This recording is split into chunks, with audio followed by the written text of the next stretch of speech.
Diana, I want to welcome you to this edition of Talking Horses. We're talking with Diana DeRosa. The two of us have known each other for too many years, maybe 20 or 30 years, something like that, through the horse circles. Diana is an accomplished equestrian herself.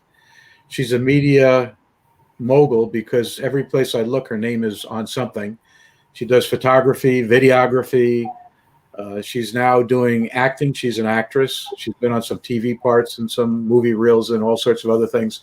Her latest venture is working with Equus TV, where if anyone in the audience has any questions, you can just look her up that way and submit your question to her. She'll try and answer as many questions as she can. The most amazing part is Diana has attended more Olympics, equestrian Olympics, than anyone I know, including riders. So I want to start by welcoming you and thanking you for taking the time to talk to me today. All the way from Tokyo, Japan, for my 9th Olympic Games. Yeah, it's fun talking to people. I like this part. Yeah, it's a great world. I mean, we couldn't do this in the past. To get an interview, I'd have to go to Tokyo and knock on your door. Now we just communicate via the wavelengths, and it's working pretty well. What number Olympics is this for you? Number 9. I want to make it to 10 or 11. So What 9? What would that be? What was your first one? 1988 in Seoul, Korea. That was my very first and probably my best memory because I was so new to it and I wanted it so bad. And to actually get out of that plane and walk on and be able to touch the dirt in the land of Korea was the beginning of many adventures, not just the 9 Olympics, but traveling the world pretty much to cover horse events.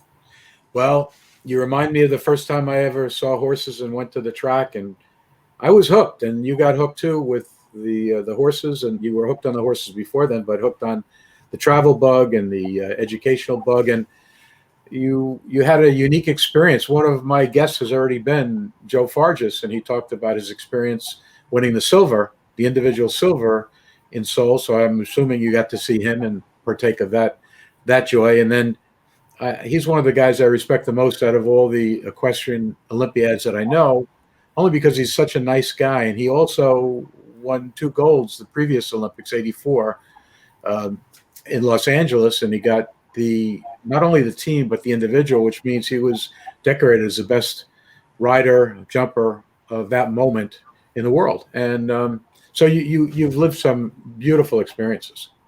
Well, it's interesting that you mentioned Joe because I was competing on a horse called Panache.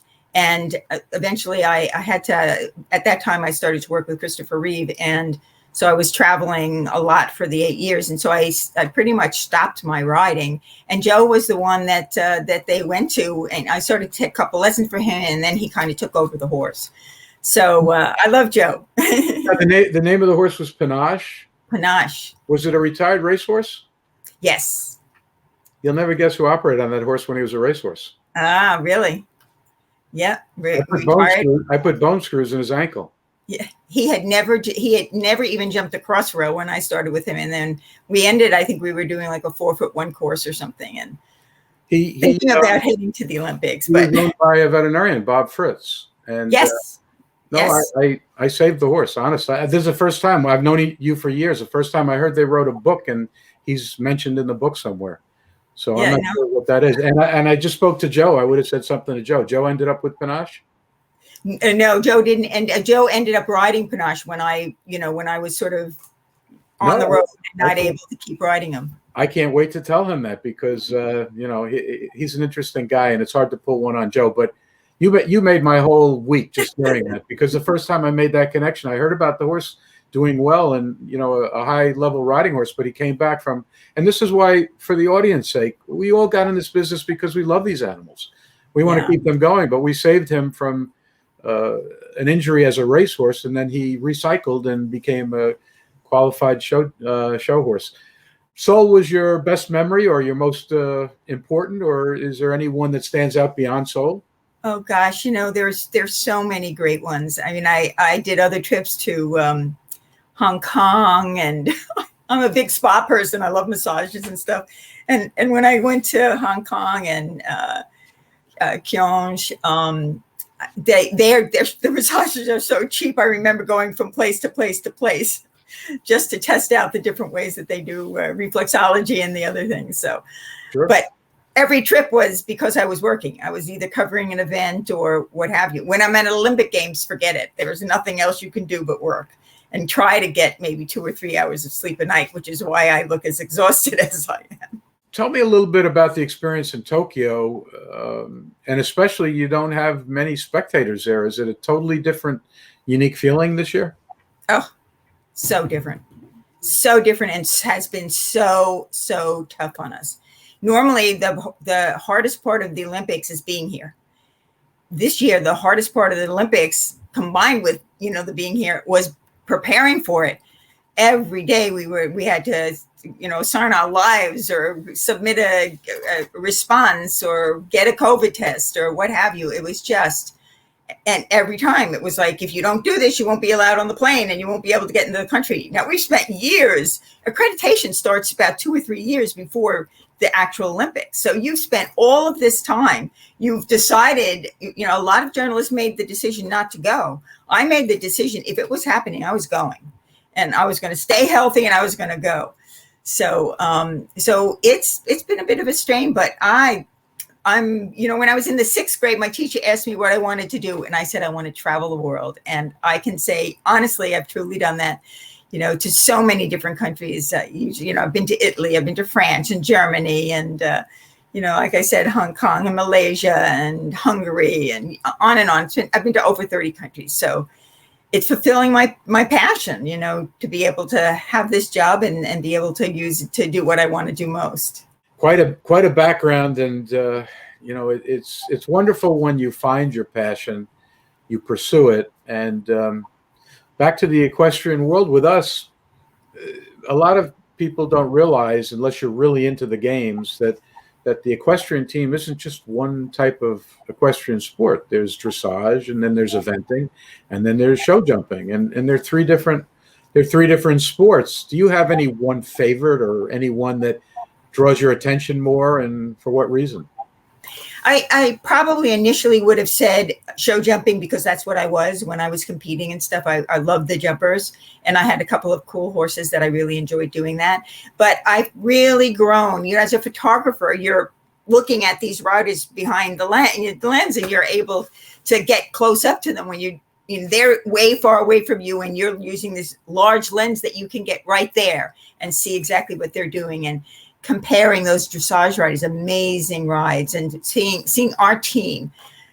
When I started, dressage was so in the United States, and now we're right there. We're either 3rd or 4th, and we've been silver too at some of the events.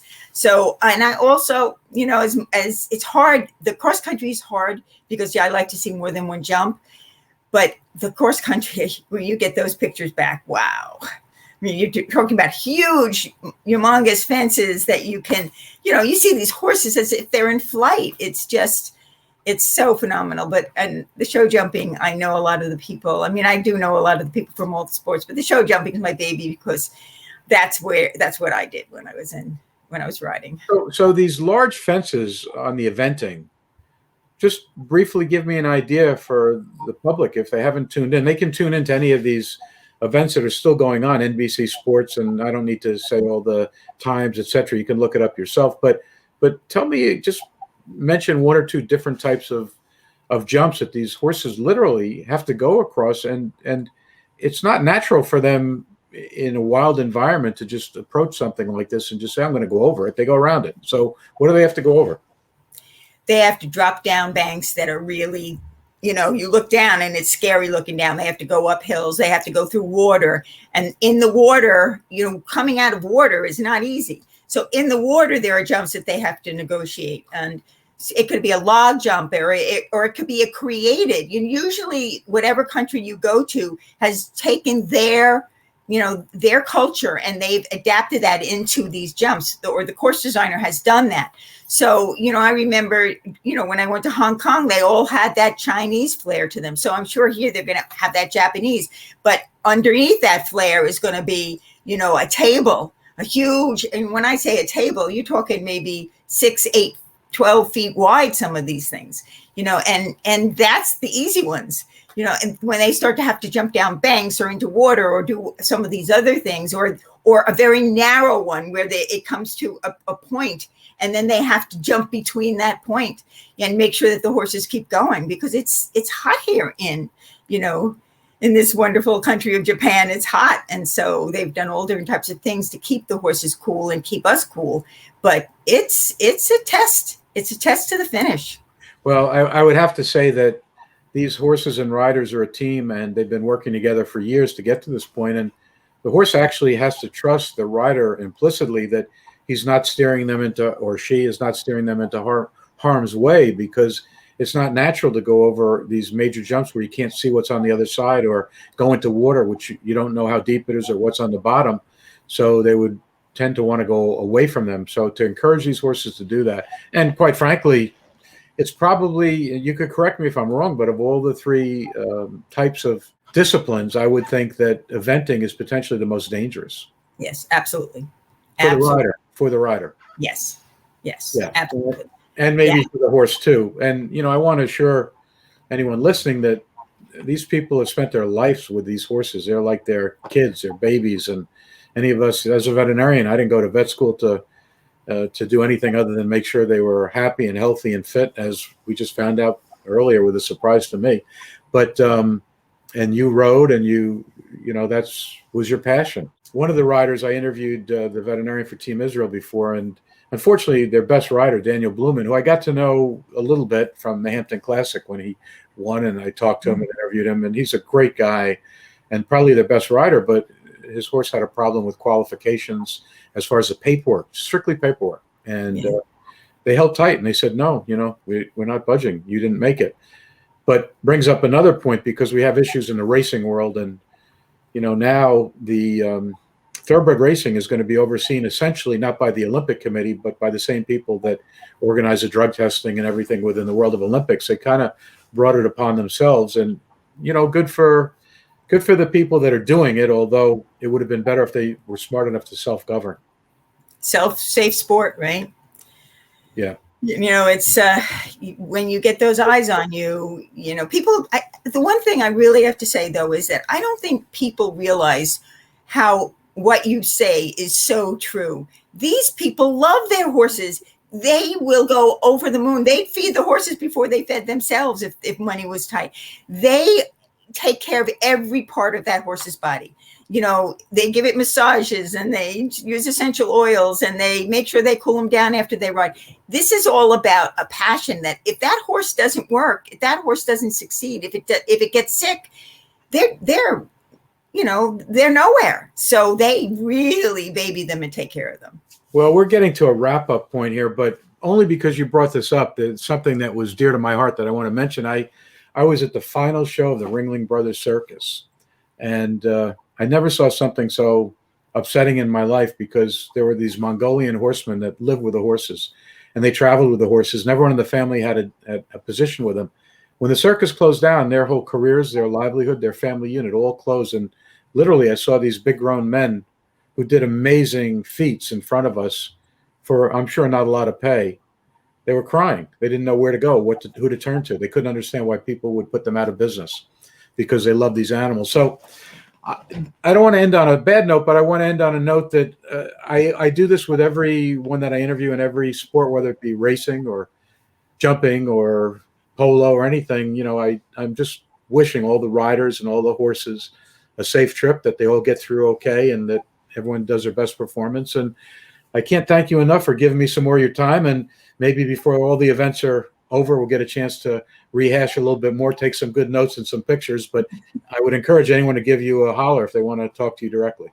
Yeah, absolutely. And I have a page with all my photos on it called DianaDeRosa.com, and I'm posting pictures up from these Olympic Games. So you just look for the Olympic folder, and they're in there somewhere.